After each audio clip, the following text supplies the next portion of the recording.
वाराणस्यां भैरवदेव संसारभयनाशनम् अनेकजन्म कृतं पापं दर्शनेन विनश्यति।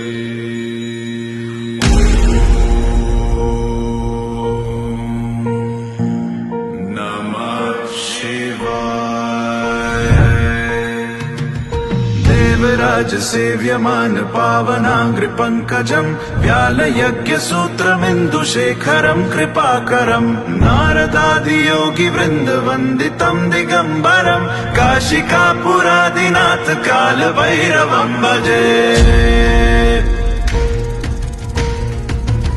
भानुकोटिभास्वरं भवाब्धितारकं परं नीलकण्ठमीप्सितार्थदा